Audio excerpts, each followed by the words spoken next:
Honourable members, order, order. I'm on my feet. Order. I have received a letter from Kelvin Davis seeking to debate under Standing Order 389 the decision not to renew Serco New Zealand's contract to manage Mount Eden Correction Facility. This is a particular case of recent occurrence involving ministerial responsibility.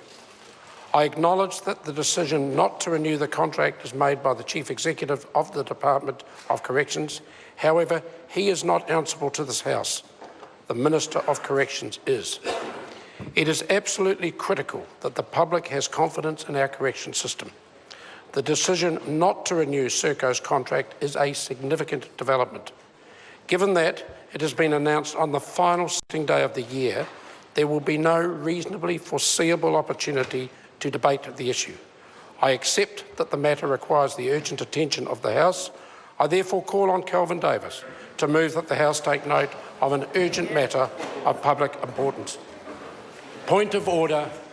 The Honourable Barry Brown. Mr Speaker, we obviously appreciate the time that you took to put that ruling together and your decision. There's no question about that, but I would ask that you convey your decision to the Commissioner of State Services in order that he might make some representations about the limitations of the State Service Act when it comes to ministers being able to direct the chief executives of departments who make decisions that ministers cannot affect, but then, of course, now, by your decision, held accountable in this House. I am sure that there's no doubt this Minister, Ian Rennie, will be aware of my decision already. Kelvin, point of order. Mr Speaker, and I don't want to interrupt my colleague Kelvin Davis. I wanted to do this before this debate gets underway. In light of the fact that there will now be an urgent debate, I seek leave for the House to continue sitting beyond 6 o'clock if the adjournment debate has not yet completed by the time the leave is sought for that around. Course of action. Is there any objection from any member? There is none. That will be the course that may be followed. I call on Kelvin Davis to move that the House take note of a matter of... Mr Speaker. Mr Speaker, the decision not to renew Serco's contract is an utter humiliation for the government, who are forcing through their privatisation of prisons agenda. Mr Speaker, this should have come as no surprise whatsoever to the government, in that they were warned many years ago. In fact, I remember walking down the main street of Kaikohe in about 2008, 2009, where, with the corrections officers from Ngāwha prison who were protesting against this very thing, the privatisation of prisons. They said to me at the time, Mr Speaker, this is what's going to happen. Any private company that gets hold of a prison contract is going to cut corners, because the purpose of a private operator running a prison is to make money. And I firmly believe that if a government removes the liberty of somebody, it should be the government's responsibility to rehabilitate those people, and therefore the government, corrections, should be running prisons. But this is what those men and women said to me.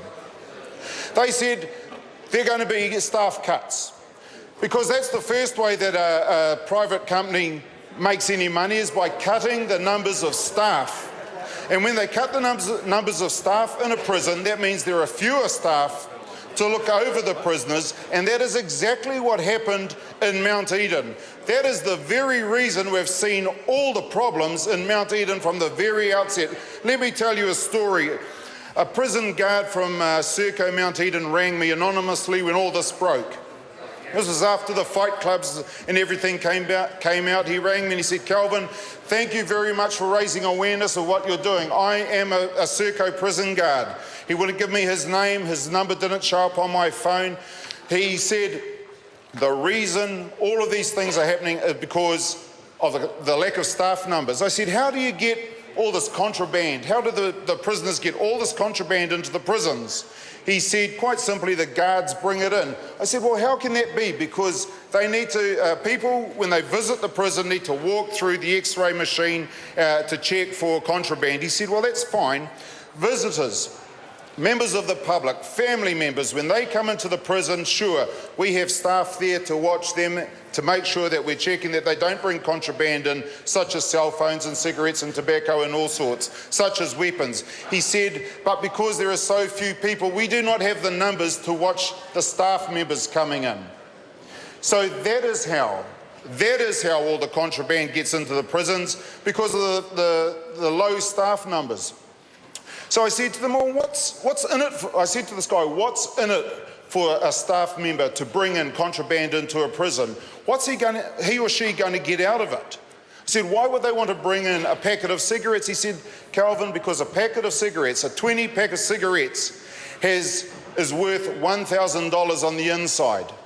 $1,000. And if he's going to bring in one packet of cigarettes he or she are going to bring in one packet of cigarettes on their person into the prison, they may as well, and risk their job for $1,000, they may as well risk it for $10,000 and bring in 10 packets of cigarettes. And that's the currency within the prison system. And it was all enabled because the staff cuts. The staff cuts are the biggest problem in Serco. So I wasn't quite sure about this $1,000 figure for a packet of cigarettes, and I happened to speak to a former prisoner who had got out the very day before I spoke to him.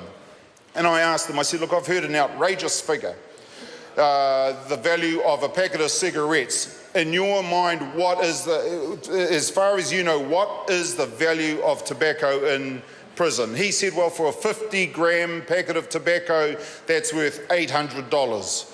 $800 for 50 grams of tobacco. I said, what happens, how much is a cell phone worth? That's worth $1,200. I said, well, how do these guards actually get reimbursed? Well, it's quite simple. The inmates have the cell phones, they just ring their gang associates outside, and they say, guard A, he's brought in 10 packets of cigarettes, he just drops a paper bag full of money off to his front door or under a park bench. We'll arrange it. That's how it happens. Because people say, oh, look, these prisoners with cell phones, that's outrageous. But remember, in Serco, some people were arrested because they were organising a meth ring from inside Serco. That is how bad things got there. A meth ring was being organised from within Serco. But we shouldn't be surprised, because we knew about the reputation of Serco from the United Kingdom. We know, I think it was some 60 to 70 million pounds they had to pay back to the United Kingdom government in December of 2012, I think it was, because they'd been charging the UK government for work that they had not actually done. They were charging the UK government for the monitoring of prisoners, many of whom had already been returned back to prison, and the rest, or many of the others, were in fact dead. So they were charging to monitor dead prisoners. That's the level of corruption that that company is guilty of. Some 60 to 70 million pounds. And that's the company that this government has allowed into New Zealand to run Mount Eden and now Whitty prisons. But also we know about Serco's reputation in terms of running of detention centres in Australia. We all know that story about the abuses, about the mistreatment. And I've seen it for myself, and I've spoken face to face with people inside those detention centres. That's the same company that has mismanaged the Mount Eden Correction Centre and now is mismanaging Wiri. So we should not have been at all surprised that we have got to where we're at. But one thing that annoys me is that if it is so bad in Mount Eden at Wiri, why is it that the government is actually waiting some 14 months before they actually finally let the axe fall down on this company's head? If they're that bad, why should those prisoners still have to put up with Serco? Why doesn't the axe fall on their head right now, right today? Well, it's interesting that this has all come out today on the last day of Parliament. Very, very interesting, because the minister over there, he's going to say, look, it's not my problem anymore.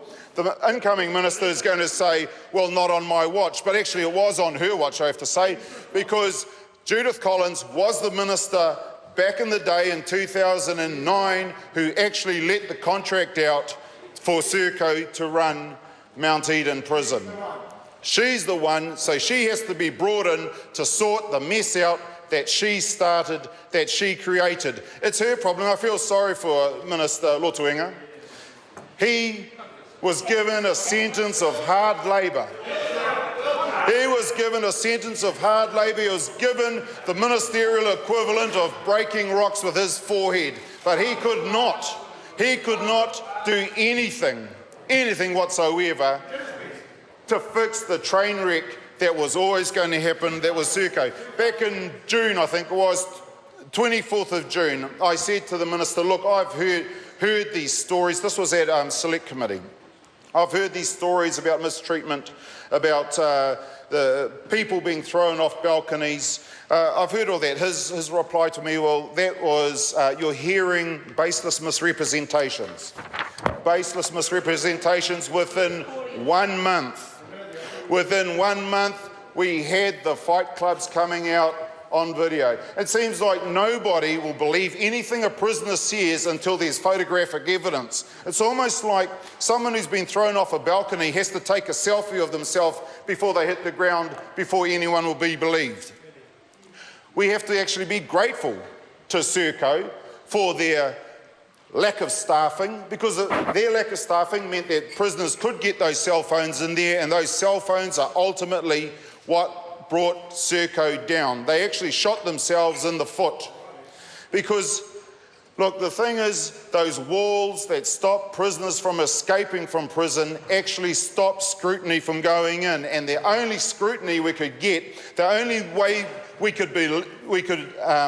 the prisoners' stories could be believed was by having that photographic and video evidence, and we got it. And thank goodness for that. I was talking to that prisoner that I spoke about before. He said to me, he was the bread monitor, taking loaves of bread around to units in Mount Eden Correctional Facility. He said, yep, the bread is brought in, he takes it along on the trolley, and one loaf happened to fall off the trolley. And when it fell off, it split open, and what fell out was a cell phone. I said, crikey, what did you do with the cell phone? He goes, mate, I just put it back in that loaf of bread, put the loaf together, put it on the trolley, and carried on and took it. He said it wasn't worth his life to report the fact that people were getting the cell phone smuggled in through those loaves of bread. Mr. Speaker, let me just I'll just talk about some of the deception around the whole Serco situation. Alex Littleton, in February of this year, he was thrown off a balcony. Now, we kicked up a bit of a stink about it, and what happened was Corrections came out with a press release saying that they're going to take the unusual step of speaking about this particular incident. They said that Alex Littleton fell down some steps after he was being chased by one prisoner. Well, I had to ask, how does somebody fall down over a balcony, especially a balcony that has been designed so that people don't fall over it? Well, his story is completely different. He wasn't being chased by one person. He didn't fall. He was being attacked by 4 people in his cell. When he saw one of these people pull out a shank is a homemade weapon. It could be a sharpened toothbrush. It could be a piece of metal that they've got from somewhere. When he saw the shank come out, he said he feared for his life. So he took off out of his cell, and as he took off, he was assaulted, and he went flying over the balcony. He hit the ground some 2 or 3 meters below. He broke both his legs. He crawled to the guardhouse. There's a window, a glass house, a window that the guard hides himself in, basically. The guys who assaulted him ran down and started to kick him and beat him, and it took some time before that guard eventually came out, because that guard would have been fearful for his life as well, because when there's only one guard on duty, and there's and he's looking over 40, 50 prisoners. He's scared of getting out there and stopping a fight because he could be the person with the shank left inside of him at the end of the day.